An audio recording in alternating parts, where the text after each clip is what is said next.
dalam menghadapi muridnya. Selanjutnya, perubahan paradigma teori kontrol atau ilusi kontrol. Ya, berikut ini pemaparan dari Dr. William dalam kontrol teori meluruskan konsep tentang kontrol. Yang pertama adalah ilusi guru mengontrol murid. Nah, mengontrol dalam arti itu seperti tadi menuntut bukan menuntut, ya. Yang kedua, ilusi bahwa kritik dan membuat orang merasa bersalah dapat menguatkan karakter. Yang ketiga, ilusi itu bahwa semua penguatan positif efektif dan sangat bermanfaat. Jadi apa yang kita dapatkan sebagai guru untuk mensosialisasikan budaya positif ini sangatlah bermanfaat bagi murid dan sekolah tentunya. Yang terakhir, ilusi bahwa orang dewasa memiliki hak ya untuk memaksa, seperti itu. Lanjut. Nah, di sini perubahan paradigma stimulus respon. Bisakah kita mengontrol seseorang? Kira-kira kita bisa tidak mengontrol seseorang, Bapak Ibu? Tidak bisa, betul sekali.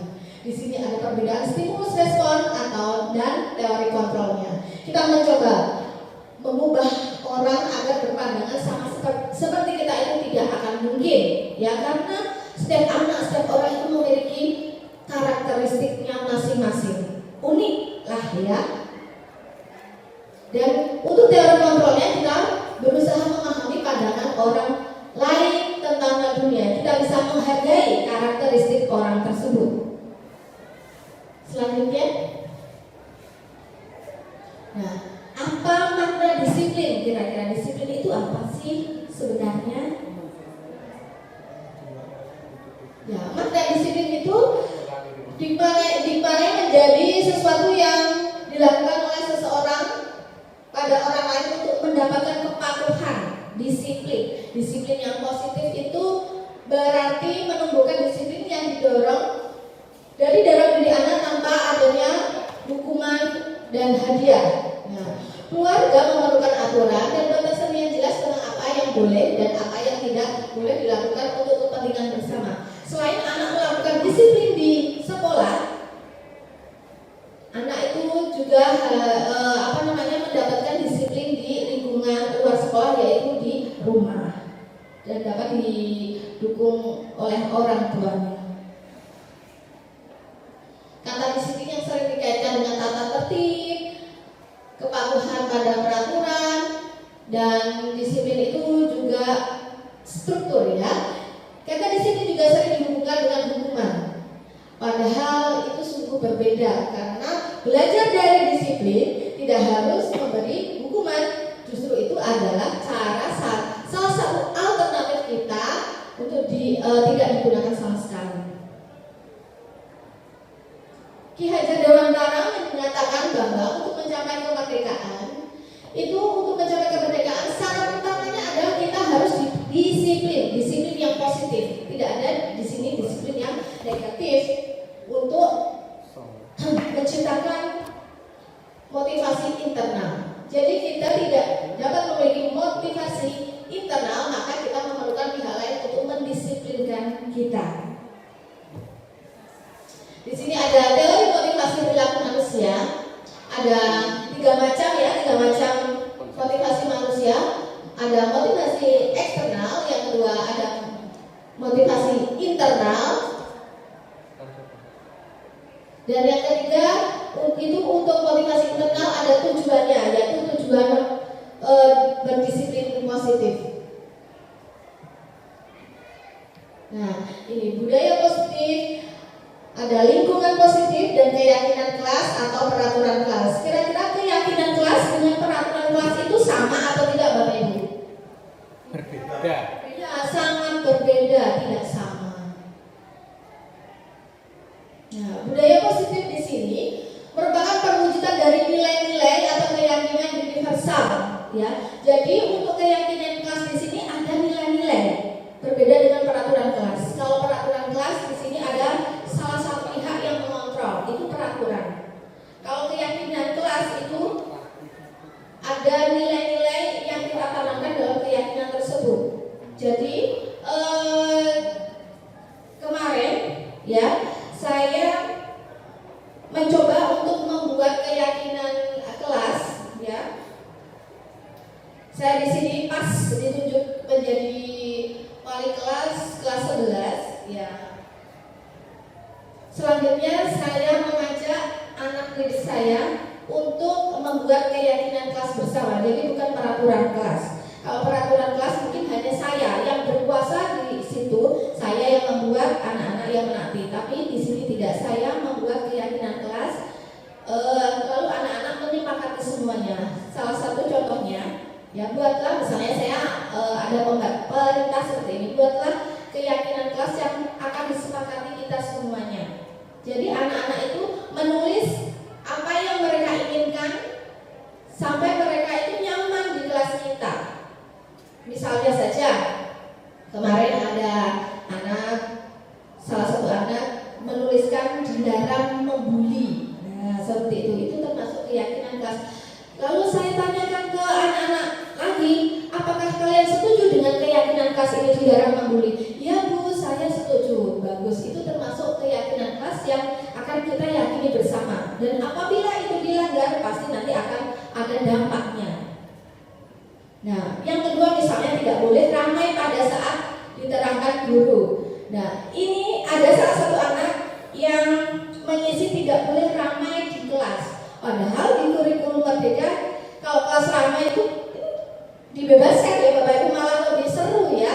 Nah, di sini saya lebih spesifik lagi menerangkan kepada anak ini ramai dalam hal apa. Kalau ramai dalam hal masih dalam hal pembelajaran itu tidak apa-apa. Tapi kalau ramai pada saat guru sedang menerangkan itu tidak boleh. Nah, seperti itu. Jadi anak-anak itu membuat keyakinan kelas berupa kalimat yang dituliskan di itu kertas kecil ya, terus itu ditempelkan di papan tulis. Salah satu anak itu membaca, lalu saya bertanya balik kepada anak, ini perlu diyakini atau tidak. Nah seperti itu cara membuat keyakinan kelas bersama. Next. Nah, meyakinkan kelas hukuman dan penghargaan. Mengapa sih tidak peraturan saja, mengapa sih harus keyakinan kelas yang kita terapkan? Di sini ada penjelasannya. Mengapa sih kita memiliki peraturan kelas yang harus menggunakan helm bila mengendarai kendaraan roda 2? Di sini ada pertanyaan pemantik. Kira-kira mengapa kita harus memiliki peraturan yang harus menggunakan helm bila mengendarai kendaraan beroda 2? Kira-kira untuk apa? Untuk keselamatan. Iya, betul sekali. Jadi ada dampaknya, ada efeknya mengapa kita harus meyakini hal tersebut. Seperti itu. Itu adalah contoh dari pertanyaan pemantik untuk materi keyakinan kelas, hukuman dan penghargaan. Ya, ini tadi keyakinan kelas adalah nilai-nilai kebajikan atau prinsip-prinsip universal yang disepakati bersama, digarisbawahi disepakati bersama. Jadi ini tidak memihak satu pihak ya, tidak memihak murid atau tidak memihak guru. Jadi ini merupakan kesepakatan bersama. Nah, ini pembentukan keyakinan kelas tadi yang sudah saya sampaikan. Ya. Dihukum oleh penghargaan. Nah, pengaruhnya untuk dihukum oleh penghargaan ada hal yang perlu saya sampaikan di sini. Ada 4 faktor pengaruh. Ada pengaruh jangka pendek dan jangka panjang karena kita menghukum anak. Terus penghargaan yang menghukum, ada penghargaan yang mengurangi ketepatan, dan yang keempat penghargaan yang itu tidak efektif, dan yang terakhir penghargaan merusak hubungan. Jadi penghargaan itu tidak hanya bersifat positif, tapi juga ada dampak negatifnya. Next. Ya, perbedaan hukuman dan konsekuensi. Di sini ada beberapa perbedaan. Yang pertama, hukuman. Misalnya saja, hukuman adalah suatu yang menyakitkan harus terjadi. Kalau anak dihukum, misalnya itu pasti membekas di dalam diri anak, pasti itu ya. Saya ingat sama guru itu pernah menghukum saya, misalnya seperti itu pasti diingat-ingat sampai dia dia dewasa. Iya, betul sekali Pak Anies. Untuk konsekuensinya sesuatu harus terjadi. Hukuman juga membuat anak bisa sakit hati, bukan sakit fisik saja, juga sakit hati. Hatinya juga merasa sakit karena dihukum oleh gurunya. Terus anak membuat anak membenci kedisiplinan, itu merupakan hukuman, itu merupakan paksaan karena kita tidak sepakati bersama, karena itu suatu yang terpaksa, membuat anak terpaksa untuk mengambil peraturan itu. Nah, hukuman-hukuman di sini adalah hukuman yang membuat anak menjadi bersifat negatif. Nah, selanjutnya ini adalah kebutuhan dasar manusia. Di sini ada 4 kebutuhan dasar manusia. Yang pertama, manusia itu pasti membutuhkan cinta kasih atau rasa diterima. Kira-kira Bapak Ibu di sini membutuhkan cinta apa tidak? Butuh, pasti membutuhkan cinta. Ya, entah itu cinta dari siapa ya, cinta dari orang-orang tersayang, orang-orang di sekitar kita. Yang kedua ada kebutuhan dasar penguasaan. Yang ketiga ada kebutuhan kesenangan. Pasti kita membutuhkan rasa senang yang bisa menghibur diri kita menjadi pribadi yang positif. Dan yang terakhir ada kebutuhan dasar manusia, yaitu kebebasan. Kita butuh bebas. Membutuhkan dasar manusia. Yang pertama, kebutuhan dasar manusia atau filosofi kebutuhan dasar manusia merupakan hal yang harus dipenuhi. Yang kedua, kebutuhan akan rasa aman. Yang ketiga, ada kebutuhan sosial. Yang keempat, kebutuhan mendapatkan penghargaan. Yang kelima, ada kebutuhan untuk mengaktualisasikan diri. Ya, jadi kelima ini harus terpenuhi.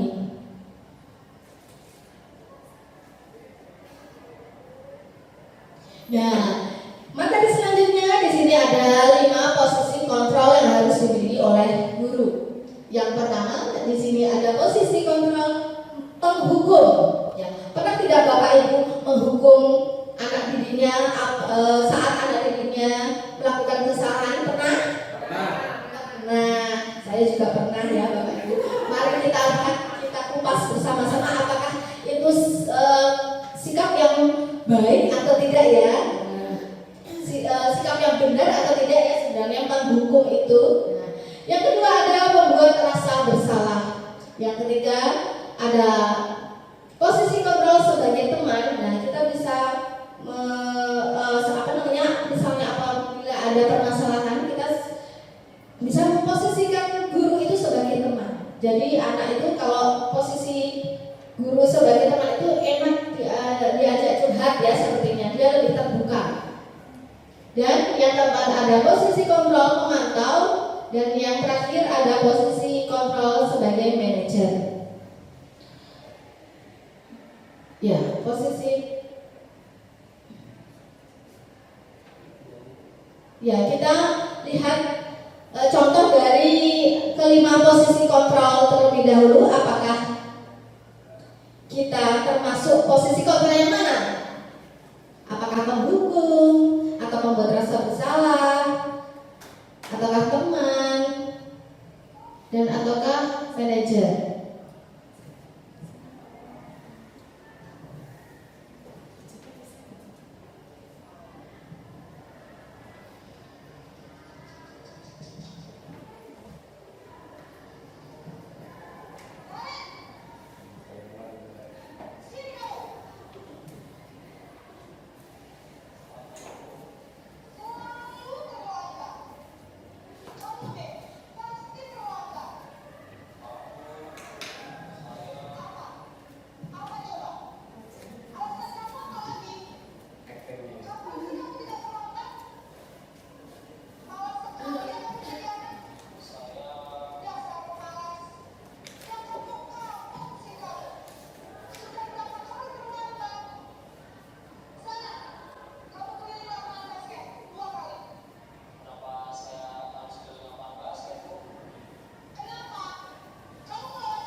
Baik, dari penayangan video tersebut, sekarang saya bertanya kepada Bapak Ibu, kira-kira yang sering Bapak Ibu lakukan, ya dari kelima posisi kontrol ini apa? Posisi apa kira-kira yang sering?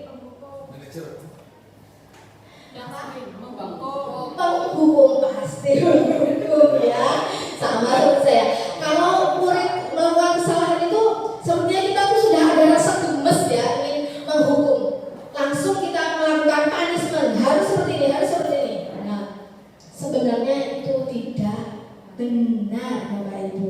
Kenapa sih itu tidak benar? Nah, di sini tadi sudah saya jelaskan, kita harus mengidentifikasi terlebih dahulu mengapa kamu terlambat, keyakinan apa yang kamu langgar. Nah, kita harus menggali informasi lebih dalam. Jadi kita tidak langsung saja memarahi lalu menghukum, menyuruh keliling lapangan 50 kali. Nah, tidak seperti itu Bapak Ibu ternyata ya.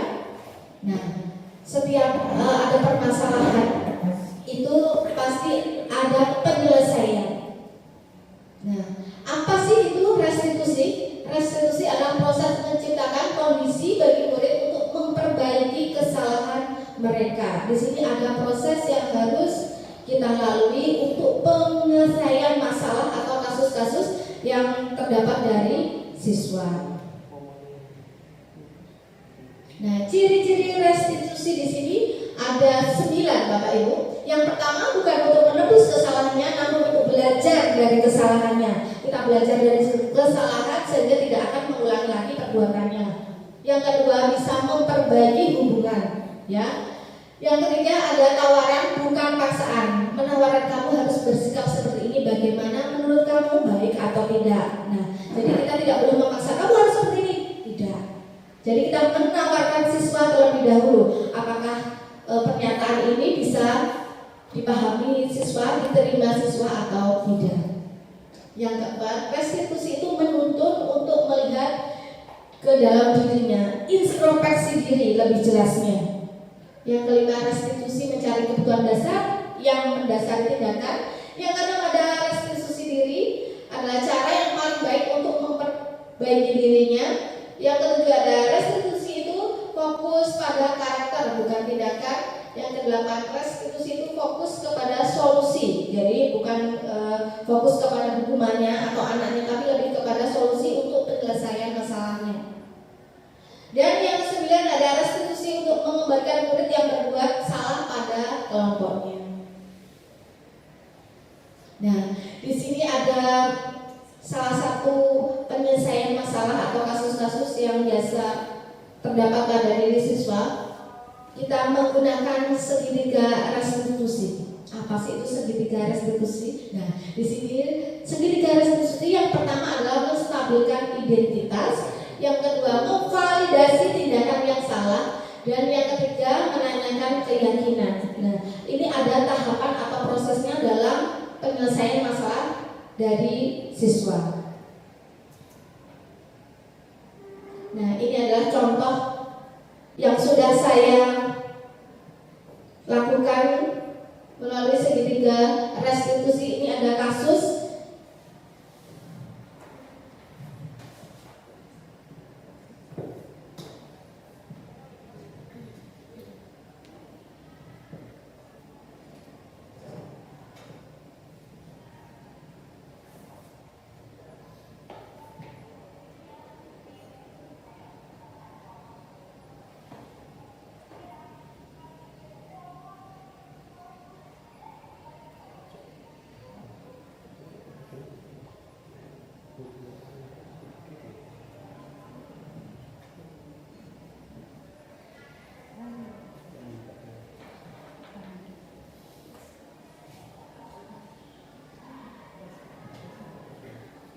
ya, dari video tersebut saya akan menerangkan kenapa ada salah satu anak saya panggil untuk berdialog khusus dengan saya, karena itu salah satu murid yang saya ajar itu memiliki masalah kepada sesama temannya. Dia dituduh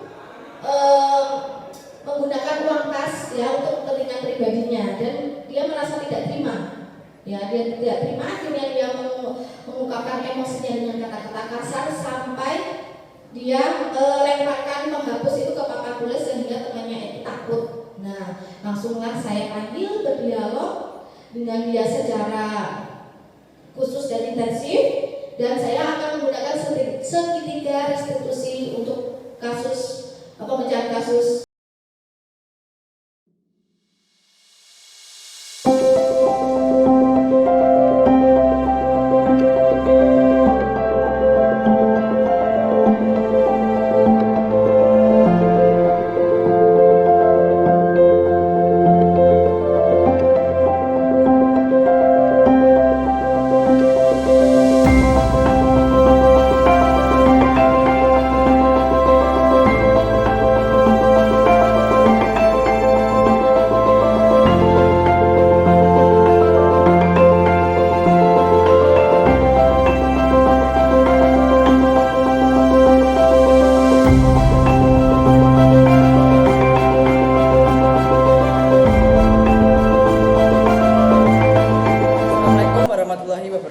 Sebelumnya, perkenalkan, nama saya Septiana Wiensa Pratama dari kelas 11C.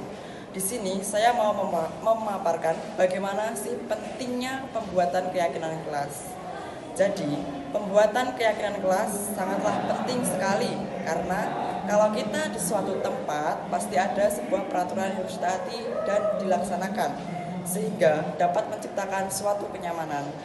Dan bagaimana sih perasaan saya itu adalah sangatlah senang karena kita bisa menyampaikan keyakinan atau peraturan yang berbeda-beda sehingga kita bisa belajar menghargai perbedaan pendapat satu sama lain. Terima kasih. Wassalamualaikum warahmatullahi wabarakatuh. Assalamualaikum warahmatullahi wabarakatuh. Halo semuanya, perkenalkan nama saya Kaila dari kelas 11C. Di sini saya akan memaparkan betapa pentingnya pembentukan keyakinan kelas. Menurut saya sangat penting dilakukan karena bisa mendisiplinkan anggota kelas dan menciptakan kelas yang nyaman saat pembelajaran. Dan kali ini perasaan saya sangatlah senang karena hasil keyakinan kemarin sesuai dengan hasil yang saya inginkan, yaitu menciptakan keamanan dan kenyamanan. Terima kasih. Wassalamualaikum warahmatullahi wabarakatuh.